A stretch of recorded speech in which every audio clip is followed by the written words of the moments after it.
Hello दोस्तों, नमस्कार। आप सभी का स्वागत है आपके अपने यूट्यूब चैनल एक्सेस एकेडमी पर। हिस्ट्री का एक और नया प्रैक्टिस सेट लेकर के आए हैं आप सभी के लिए। प्रैक्टिस सेट नंबर 8, जिसके अंतर्गत न्यू एग्जाम पैटर्न पर आधारित परीक्षा की दृष्टि से महत्वपूर्ण प्रश्नों को इंक्लूड किया गया है, जो बार बार परीक्षाओं में पूछे जाते हैं। इतिहास विषय का यह प्रैक्टिस सेट आप सभी की आगामी परीक्षाओं जैसे TGT, PGT, LT grade, GIC प्रोक्ता, government degree college, assistant professor, Kendriya Vidyalaya Sangathan, D triple S B, EMRS भर्ती परीक्षाओं के साथ साथ अन्य सभी परीक्षाओं के लिए उपयोगी है, जहां पर इतिहास विषय से प्रश्न पूछे जाते हैं। तो वीडियो में आगे बढ़ने से पहले छोटी सी रिक्वेस्ट है कि प्लीज वीडियो को लाइक करें, दोस्तों में शेयर करें और चैनल को सब्सक्राइब कर लें आगे की तैयारी फ्री ऑफकास्ट जारी रखने के लिए। तो आइए साथियों, शुरू करते हैं इतिहास विषय का प्रैक्टिस सेट नंबर 8 और देखते हैं इस प्रैक्टिस सेट का पहला प्रश्न। आज के वीडियो का पहला प्रश्न है, आंग्ल मराठा युद्ध से संबंधित निम्नलिखित संधियों पर विचार कीजिए। पहली है अर्जुन गांव की संधि, दूसरी है देवगांव की संधि, तीसरी है बेसिन की संधि। निम्नलिखित कूट से इन संधियों का सही कालक्रम प्राप्त कीजिए।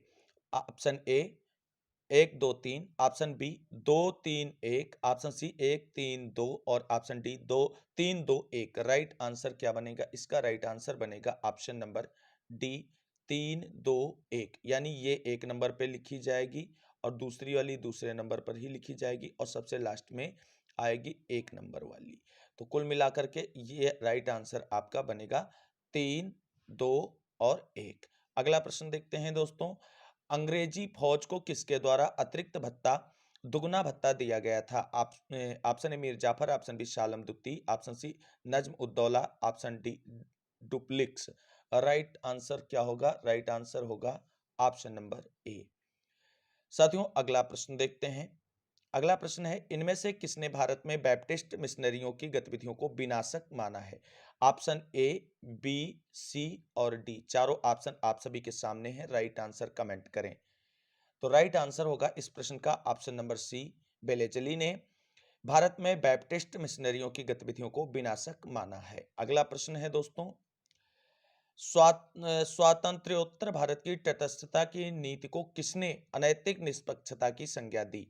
Option A Henry Kissinger, option B John Foster Dulles, option C Margaret Thatcher और option D Ayub Khan. Right answer होगा option number B, John Foster Dulles. अगला प्रश्न है, सांप्रदायिक परिनिर्णय का प्रस्ताव किसने किया था? आप सभी के सामने चारों ऑप्शन दिए हुए हैं, राइट आंसर कमेंट करें। राइट आंसर होगा दोस्तों इस प्रश्न का option number C, Lord MacDonald ने सांप्रदायिक परिनिर्णय का प्रस्ताव किया था। अगला प्रश्न देखते हैं दोस्तों। अगला प्रश्न है दोस्तों, सूची 1 को सूची 2 से सुमेलित कीजिए और नीचे दिए गए कूट से सही उत्तर चुनिए। सूची 1 में कलाकारों के नाम है, सूची 2 में जो है उनकी उपाधियां दी गई हैं। तो आप सभी लोग मिलाएं। तो अब्दुल समद की उपाधि क्या थी? ये थी सीरीन कलम। अबुल हसन की क्या थी? इनकी थी नादिर उज जमा। और कश्मीर का मोहम्मद हुसैन, ये जरीन की कलम। और उस्ताद मंसूर को नादिर उल अस्र कहा जाता था। तो राइट आंसर बनेगा ऑप्शन नंबर डी। क्या बनेगा? Option number D. अगला प्रश्न देखते हैं दोस्तों। अगला प्रश्न भी सूची 1 के मध्यकालीन नगरों का मिलान सूची 2 में दी गई नदियों से करें, जिनके किनारे ये शहर स्थापित थे। तो एक तरफ सूची में शहरों के नाम दिए गए, दूसरी तरफ नदियों के नाम दिए गए। कौन सा शहर किस नदी के किनारे स्थित था? राइट आंसर आप सभी लोग करें। तो होशंगाबाद कावेरी नदी, हम्पी नर्मदा नदी, श्रीरंगपट्टनम तुंगभद्रा नदी। ओ बाय मिस्टेक, सॉरी, थोड़ी सी गलती हो गई मिलाने में। इसमें होशंगाबाद नर्मदा नदी, होशंगाबाद नर्मदा नदी और हम्पी तुंगभद्रा नदी, श्रीरंगपट्टनम कावेरी नदी और हैदराबाद जो है वो आपका मूसी नदी। यानी पहले का पहला, दूसरे का दूसरा, तीसरे का तीसरा, चौथे का चौथा। Right answer option number D होगा दोस्तों। अगला प्रश्न देखते हैं। अगला प्रश्न है कि गज सिकंदरी तथा गज इलाही में कितना अंतर था? ऑप्शन ए है 39:41, option B 40:43, option C 42:45, option D 43:47। Right answer होगा आपका ऑप्शन नंबर ए। अगला प्रश्न है, निम्नलिखित में से कौन सा युग्म सही सुमेलित नहीं है? तो आप सभी के सामने 4 ऑप्शन दिए गए हैं। इनमें से कौन सा सही सुमेलित नहीं है, उस प्रश्न का आंसर आपको कमेंट करना है। राइट आंसर होगा आपके लिए ऑप्शन नंबर डी, पैबाकी राजस्व का जागीर में आवंटन। ये सही सुमेलित नहीं, बाकी सारे तथ्य सही सुमेलित हैं। अगला प्रश्न है, ढाका से अपनी राजधानी को मुर्शिदाबाद के लिए स्थानांतरित करने वाले बंगाल के नवाब कौन थे? तो साथियों, राइट आंसर यहां पर आपका बनेगा ऑप्शन नंबर ए, मुर्शीद कुली खां।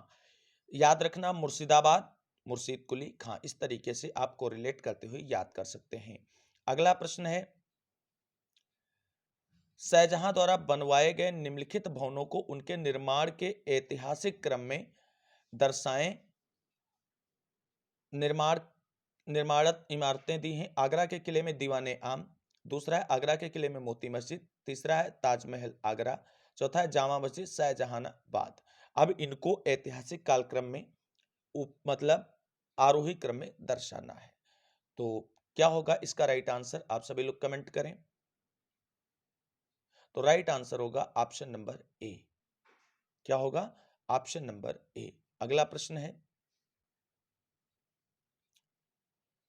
अगला प्रश्न है दोस्तों, कौन सी इमारत दूसरे ताजमहल के नाम से प्रसिद्ध है? ऑप्शन ए, अरबिया उद्दौरानी का मकबरा, ऑप्शन बी, शेरशाह का मकबरा, ऑप्शन सी, नूरजहां का मकबरा, ऑप्शन डी, जहांगीर का मकबरा। राइट आंसर होगा ऑप्शन नंबर ए। अगला प्रश्न है, सल्तनत काल में मुख्य न्यायाधीश को किस नाम से जाना जाता था? तो आप सभी लोग 4 ऑप्शन दिए हैं, कमेंट आंसर में बताएं फटाफट। Right answer option number D होगा, काजी उल कुजात के नाम से जाना जाता था। अगला प्रश्न, फिर से सूची 1 को सूची 2 से सुमेलित करें तथा अधोलिखित कोड से अपना सही उत्तर चयन करें। तो ये आप सभी के सामने सूची 1 के पॉइंट दिए हैं और सूची 2 के, और इनको मिलाना है। तो आप सभी लोग मिला करके राइट आंसर कमेंट करें। राइट आंसर क्या होगा? तो पहला वाला मिलेगा आपका सुजान राय से, दूसरा वाला मिलेगा आपका राय वृंदावन से, और ये मिलेगा आपका ईश्वर दास नागर से, और डी वाला अब आपका मिलेगा भीमसेन बुरहानपुरी से। तो क्या बनेगा? ZYXW। Right answer option number ए हो जाएगा आपका। अगला प्रश्न है, सूची 1 को सूची 2 के साथ सुमेलित कीजिए और नीचे दिए गए कूट में से सही उत्तर का चयन कीजिए। कूट वाले प्रश्न बड़ी परीक्षाओं में ज्यादा पूछे जाते हैं। टीजीटी एग्जाम में बहुत कम कूट वाले क्वेश्चन पूछे जाते हैं, हालांकि पीजीटी, नेट जैसे एग्जाम्स में इन्हीं प्रश्नों की अधिकता रहती है।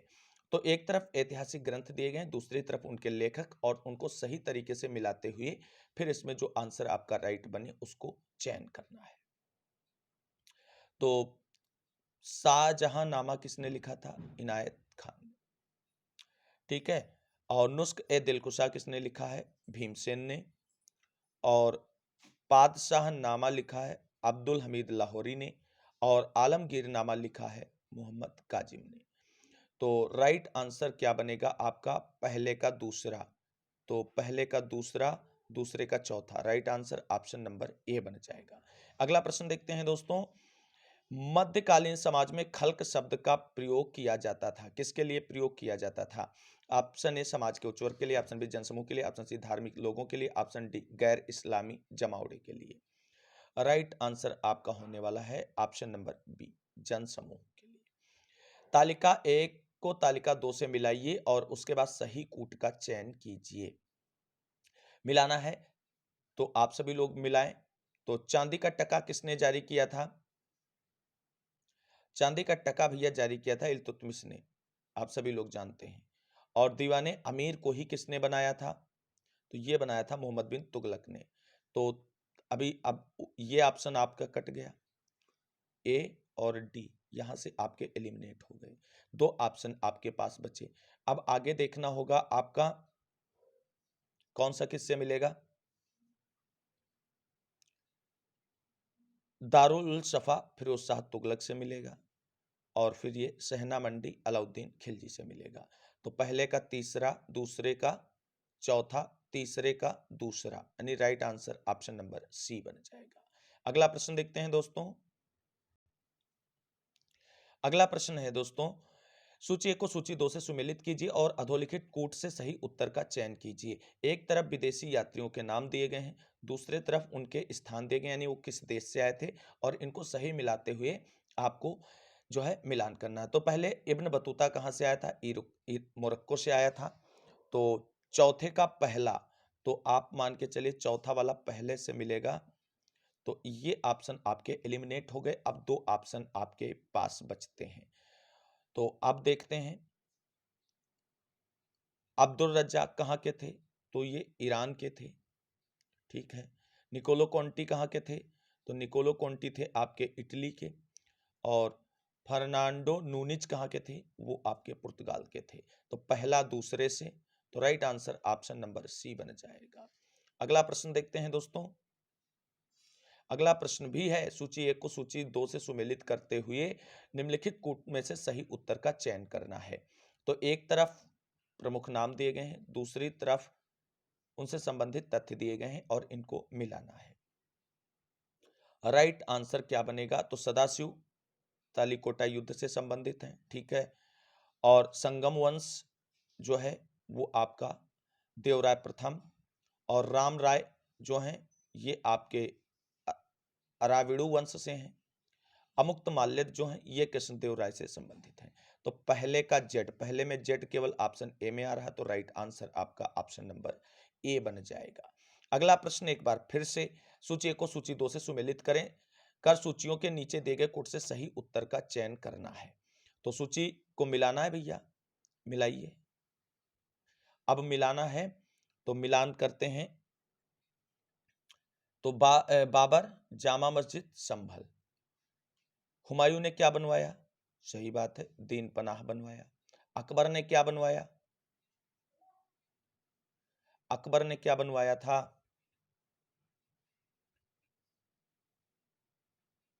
अकबर ने भैया जहांगीरी महल बनवाया। और जहांगीर ने क्या बनवाया? अकबर का मकबरा। तो सब पहले का पहला, दूसरे का दूसरे से मिलेगा, तीसरा तीसरे, यानी option number C, option number C right होगा।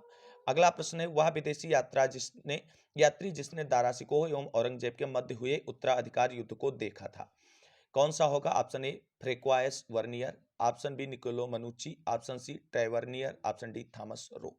राइट आंसर आपका ऑप्शन नंबर होगा बर्नियर। अगला प्रश्न देखते हैं दोस्तों। अगला प्रश्न है, राजपूत मनसबदारों की संख्या किस मुगल बादशाह के राज्यकाल में सर्वाधिक थी? तो आप सभी लोग आंसर कमेंट करें फटाफट, इसका राइट आंसर क्या होगा? राइट आंसर होगा ऑप्शन नंबर ए औरंगजेब।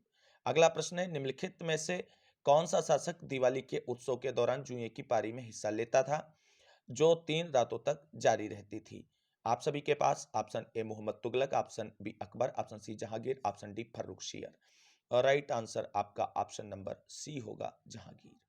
अगला प्रश्न है दोस्तों, सुल्तान इल्तुतमिश के शासनकाल में न्याय चाहने वाले व्यक्ति को पहनना पड़ता था किस तरीके का या कैसी पोशाक पहननी पड़ती थी? आप सभी लोग ऑप्शन के हिसाब से आंसर कमेंट करें। राइट आंसर आपका होने वाला है ऑप्शन नंबर सी, लाल पोशाक पहननी पड़ती थी। अगला प्रश्न देखते हैं दोस्तों। अगला प्रश्न है, दीवाने अर्ज विभाग का निर्माण किसने कराया था? तो राइट आंसर होगा आप सभी का ऑप्शन नंबर सी, गयासुद्दीन बलबल। अगला प्रश्न, निम्नलिखित में से किस इतिहास लेखक ने कहा कि अमीरों को उनके इक्ताओं की एवज में ऋण देकर व्यापारी व शाह यानी महाजन बहुत धनी हो गए? तो राइट आंसर क्या होगा इस प्रश्न का? जो राइट आंसर बनेगा option number C, Shams Siraj Afif ने ये कहा है, जो कि अमीरों को उनके इक्ताओं के एवज में ऋण देकर व्यापारी एवं शाह महाजन बहुत धनी हो गए थे। अगला प्रश्न है दोस्तों, निम्नलिखित में से कौन सा नगर फिरोज शाह तुगलक द्वारा नहीं बसाया गया? आप सभी लोग फटाफट राइट आंसर कमेंट करें। राइट आंसर होगा ऑप्शन नंबर सी, फतेहगढ़। बाकी जौनपुर, हिसार और फिरोजाबाद फिरोज शाह तुगलक के द्वारा बसाए गए प्रमुख नगर हैं। अगला प्रश्न है, निम्नलिखित में से किस शासक की उपाधि विचित्र चित्त थी? ऑप्शन ए नरसिंह वर्मन प्रथम, ऑप्शन बी नंदी वर्मन द्वितीय, ऑप्शन सी सिंह विष्णु और ऑप्शन डी महेंद्र वर्मन प्रथम। राइट आंसर होगा option number D, Mahendra Varman प्रथम। अगला प्रश्न है, किसने वाजपेयी यज्ञ किया था? Option A Pushyamitra Shunga, option B Chandragupta द्वितीय, ऑप्शन सी प्रवरसेन प्रथम और option D Samudragupta. Right answer होगा ऑप्शन नंबर सी, प्रवरसेन प्रथम। अगला प्रश्न है सूची 1 को सूची 2 से सुमेलित कीजिए तथा सूचियों के नीचे दिए गए कूट से सही उत्तर का चयन कीजिए। एक तरफ सूची में मंदिरों के नाम दिए गए हैं, दूसरी तरफ उनको निर्माण कराने वाली रानियों के नाम दिए गए हैं। सही मिलान कीजिए और उसके बाद जो है राइट आंसर का चयन करना है आप सभी को। तो मिलान करें फटाफट।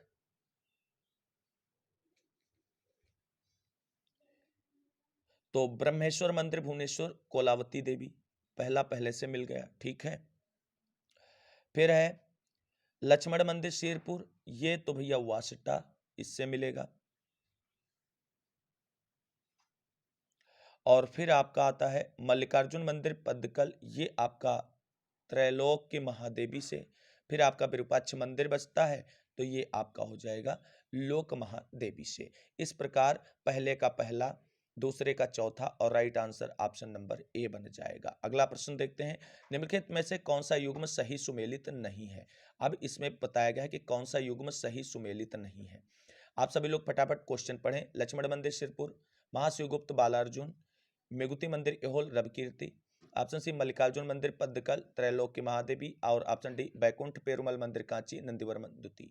राइट आंसर होगा आप सभी का ऑप्शन नंबर ए। अगला प्रश्न है, निम्नलिखित में से किसको उपकरणों के सुव्यवस्थित विवरण वाली पहली उपलब्ध भारतीय रचना कहा जाता है। Option A B C D में से कौन सा राइट आंसर होगा। राइट आंसर होगा option number C Brahma Sphuta सिद्धांत को।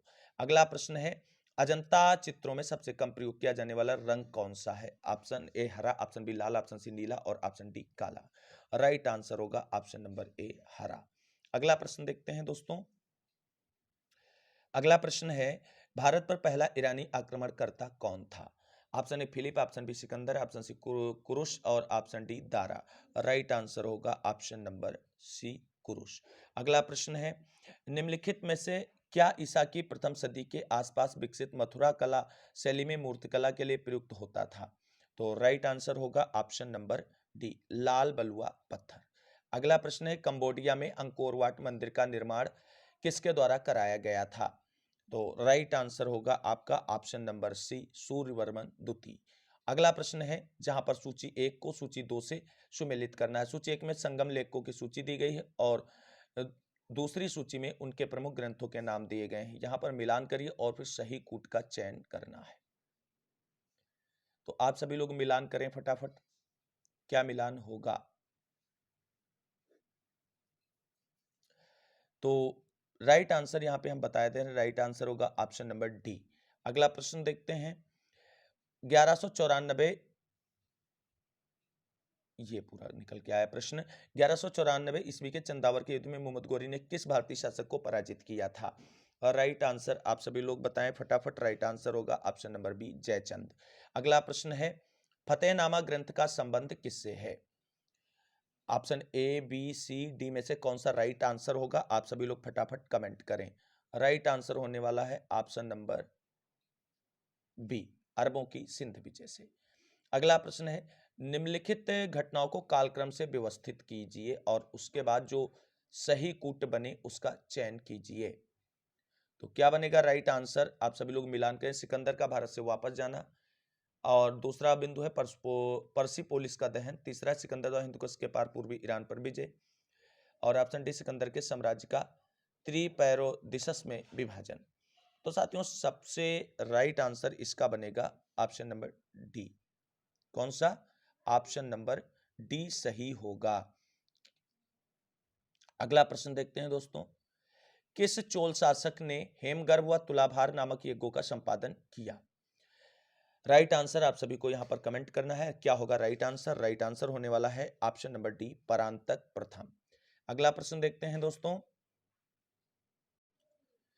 अगला प्रश्न है दोस्तों, चोलकालीन प्रशासनिक इकाई जो व्यापारियों के कल्याण की देखरेख करती थी उसे क्या कहते थे। Option A Mahasabha, option B Perunguri, option C Kurram, option D Nagaram. Right answer होगा आप सभी के लिए ऑप्शन नंबर डी नगरम। अगला प्रश्न है, निम्नलिखित युग्मों से कौन सा युग्म सुमेलित नहीं है। ऑप्शन ए अरसर शासक वर्ग, ऑप्शन बी मल्लवर दस्यु, ऑप्शन सी ईयनर शिकारी और ऑप्शन डी बेनिगर चर्मकार। तो राइट आंसर होगा ऑप्शन नंबर डी बेनिगर चर्मकार, ये वाला ऑप्शन सही सुमेलित नहीं है। अगला प्रश्न है, निम्नलिखित में से किससे चोल साम्राज्य के प्रशासनिक प्रभागों का सही अवरोही क्रम ज्ञात होता है? अवरोही क्रम का मतलब है कि प्रशासनिक इकाई में जो सबसे बड़ा था वो सबसे पहले आना चाहिए। Option A Mandalam Valanadu Kurram, option B Mandalam Kottam Nadu, option C Kurram Nadu Kottam, option D Nadu Kurram Taniyur. Right answer आपका होगा ऑप्शन नंबर बी। पहले मंडलम सबसे बड़ी इकाई, फिर उससे छोटी कोट्टम, फिर नाडु। अगला प्रश्न है दोस्तों, भू राजस्व के निर्धारण के लिए निम्नलिखित में से किस चोल शासक ने अपने राज्य में भूमि सर्वेक्षण को प्रारंभ कराया? बहुत ही अच्छा प्रश्न है। ऑप्शन ए राजराज प्रथम, ऑप्शन बी राजेंद्र प्रथम, ऑप्शन सी राजेंद्र द्वितीय और ऑप्शन डी कुलोत्तुंग प्रथम। राइट आंसर होगा ऑप्शन नंबर ए राजराज प्रथम। अगला प्रश्न है दोस्तों जो कथन और कारण से संबंधित है।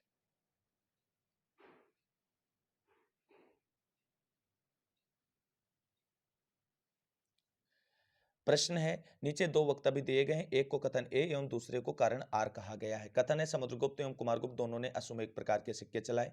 कारण कथन आर है, दोनों ने ही अपने अभिलेख में अश्वमेध यज्ञ के संपादन का उल्लेख नहीं किया था। उपयुक्त दोनों कथनों के संदर्भ में निम्नलिखित में से कौन सा ऑप्शन सही होगा? आप सभी लोग पढ़ें और राइट आंसर कमेंट करें। तो राइट आंसर होगा ऑप्शन नंबर बी। ए और आर दोनों सही, किंतु ए की सही व्याख्या आर नहीं करता है। और इस टाइप के क्वेश्चन आपको ज्यादातर नेट एग्जाम्स में देखने को मिलेंगे। अगला प्रश्न है दोस्तों, अगला प्रश्न है गुप्त संवत 61 का मथुरा स्तंभ लेख संबंधित है, किससे संबंधित है? ऑप्शन ए समुद्रगुप्त से, ऑप्शन बी चंद्रगुप्त द्वितीय से, ऑप्शन सी कुमारगुप्त से, ऑप्शन डी स्कंदगुप्त से। राइट आंसर होगा ऑप्शन नंबर बी चंद्रगुप्त द्वितीय से। अगला प्रश्न है मुंडेश्वर वाली गुप्तकालीन बुद्ध मूर्ति प्राप्त हुई है कहां से? Option A Eran, option B Mankuwar, option C Junagadh, option D Ujjain. Right answer होगा option number B Mankuwar Prayagraj से। आज के वीडियो का अंतिम प्रश्न है दोस्तों, प्रयाग प्रशस्ति के अनुसार गुप्त शासक समुद्रगुप्त के समीप सीमावर्ती राजाओं के साथ किस प्रकार के संबंध थे? ऑप्शन ए सर्वकर दान, ऑप्शन बी आज्ञाकरण, ऑप्शन सी प्राणाम आगमन और ऑप्शन डी उपयुक्त सभी।